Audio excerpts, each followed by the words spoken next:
বাবার বাড়ি থেকে মা হলো আটা সিদ্ধ করে দিয়ে দিচ্ছে বাকি। তো সেই আটা হলো ফ্রিজে রেখে দিলাম। আমি প্রথমে জানছিলাম না, পরে দেখি চুলা করে দেখি মা রাগ করলাম, মা তুমি এটা কেন কথা বলো।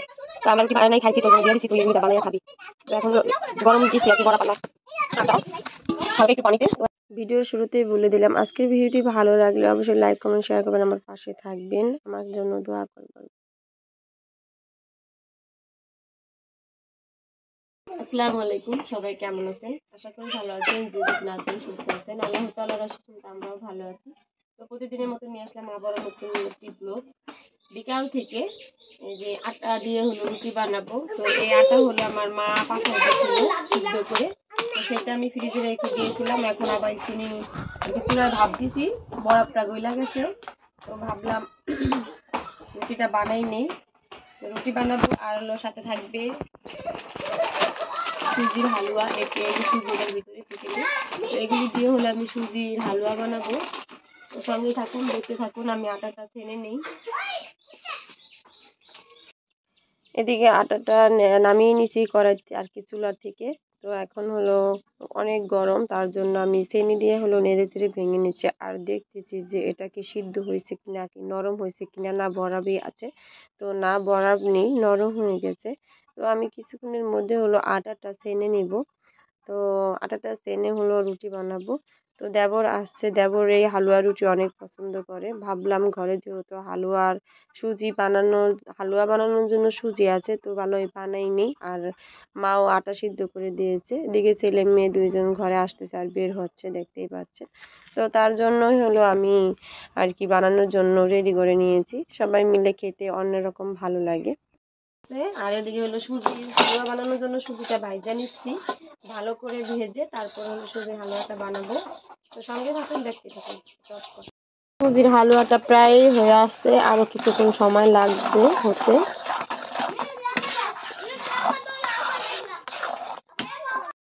বানানো হয়ে গেছে আর এদিকে রুটি বানানোর কাজও শুরু হয়ে গেছে। রুটি বানাচ্ছে। তুমি কি করো? দূরে যাও, দূরে যাও, দূরে যাও, দেখা যায়। তো এখন আমরা রুটি বানানোর কাজে লেগে পড়েছি। আরাফাত বানাচ্ছে, আমি বানাই, আম্মু বানায়, মাঝে সাথে মেহেরুন বানায়, তাই না? আমি ক্যামেরা ধরি, নষ্ট করেছি। আমি তো ক্যামেরাম্যান। ওমর ফারুক হলো ক্যামেরাম্যান। ওমর ফারুককে এখন হলো ক্যামেরাম্যান হিসাবে ব্যবহার করতেছি, আগামী তো করবো। এখন কি করবো ওমর ফারুক? ফার্স্টে যেই টাকাটা পাবো ওমর ফারুককে কি করুন, যার রুটি সুন্দর হইব হেই জিতবো, হেই ফার্স্ট প্রাইজ আমার টিট দিয়ে খেলা পারবো। টাকা দিয়ে ওমর ফারুককে কি তখন কিনে দেন লাগবো, কারণ হে আমার টিট দিয়ে খেলা পারবো। হ্যাঁ টিট বেড দেখলাম। তো শুনছেন আপনারা, ওমর ফারুককে গিফট করা লাগবে কিছু, তাই না? হ্যাঁ, এরকম দেওয়ার আছে কার কার আছে কমেন্টে জানাবেন। নাই দেখাইতাম কি হলো, নষ্ট করিস না রে বাবা, এই যে আছে দেখো। আর ম্যাডাম আপনি নিন না, দেনাটা ফুসকা দাও। আর কত রিগুলা লই ছাড় রুটি আর শুরু করতে পারলো না, দাও ওমর দাও। তো এখন এগুলিকে কি বলে, প্যারা বলে না কি বলে? প্যারা বানাবো না কাটানি, ওই এত কাটানি লাগবে না, এই জন্য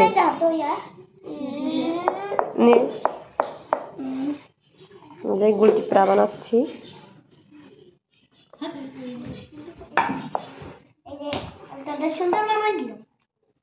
তো গুলটি বানানো শেষ, এখন বানাচ্ছি আমি হাতে দিয়ে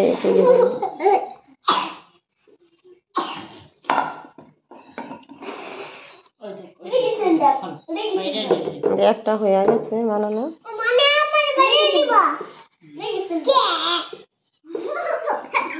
দেখেন এদিকে দুজন মাইসে কি করতেছে, দেখেন গুড়ি দিয়া।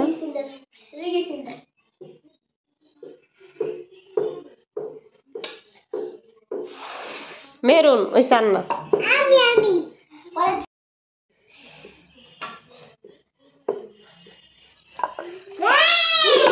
যে রুটি বানানো হয়েছে এই কয়টা লাগে ছেলে মেয়েরা রুটি বানাইতে বানাইতে অস্থির। কি অবস্থাটা করে দেখেন অবস্থা, দুইটা মাইসে রুটিগুনি সব বানানো হয়ে গেছে। এখন হলো এক এক করে ভাজবো। এদিকে তাও চুলায় দিছি, এই যে দেখেন তাও গরম। এই চুলাতে না অনেক কালি বেড়ে।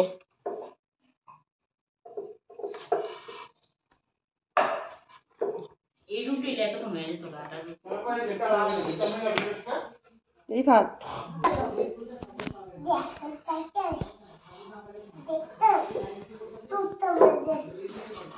দেখছো তোমার দেওয়ার দেও না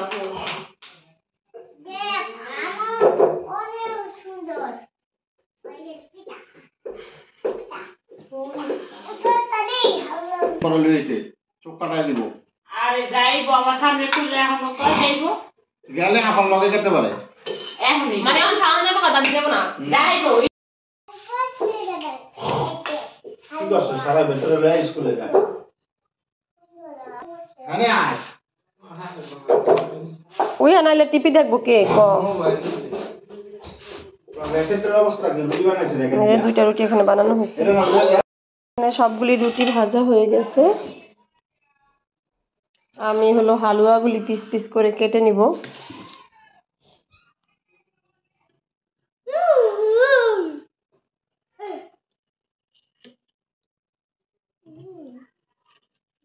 ছেলে খেয়েছে, মেয়ে খাচ্ছে।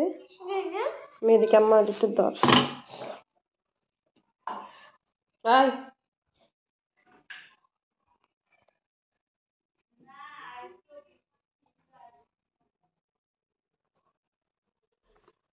এখন হলো আমি হালুয়া কাটবো আর কি।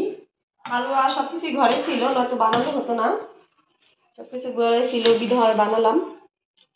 তো ছেলে মেয়েদের আমি না বানিয়ে দিলে বানিয়ে খাওয়াবে কে? বাবার বাড়িতে কাকু থাকতো, হয়তো বাবার বাড়ি চলে যেতাম খাইতে, মা বানাইতো আমরা খাইতাম।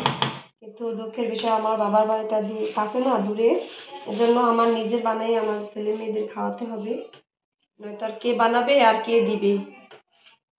এজন্য ভাবলাম মা যেহেতু আটা দিয়ে দিছে সিদ্ধ করে, আমি কষ্ট করে একটু বানিয়ে নিয়ে, যেহেতু আমার যা আসছে দেবর আসছে বানাই, ওরাও খাবে নে আমিও একটু খাবো নে। আমরা আগে ঢাকা থাকছিলাম যখন, তখন সবসময় এগুলি বানানো হতো। দেশে আসার পরে আর কি বানানো হয় না।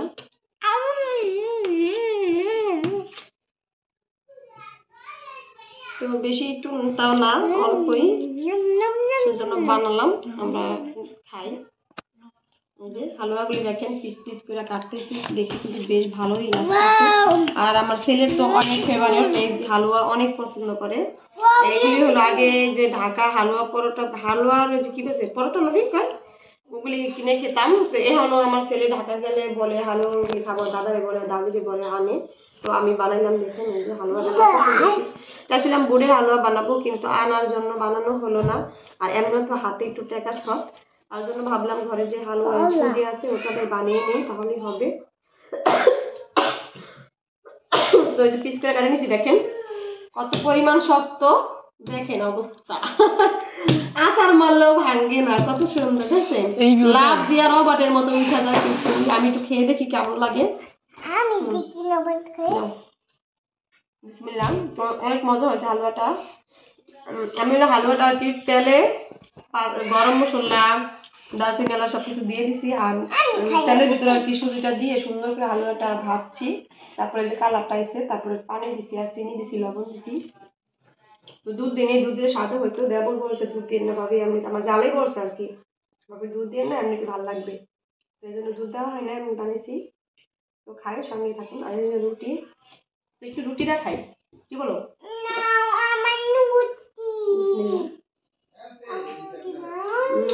অনেক ভালো হয়েছে।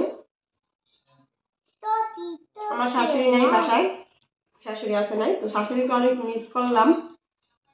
যে ভাবলাম আর যে শাশুড়ি যদি মারা যায়, তাহলে না করুক, আর তাহলে আরো দীর্ঘদিন বাসায় রাখুক। যে মারা গেলে হয়তো আমরা দুই যা মিলে এভাবে হয়তো বানিয়ে খাওয়া লাগবে, কিছু করার নাই। তো সেটা আর কি মিস করলাম আজকে, নাই যেহেতু সে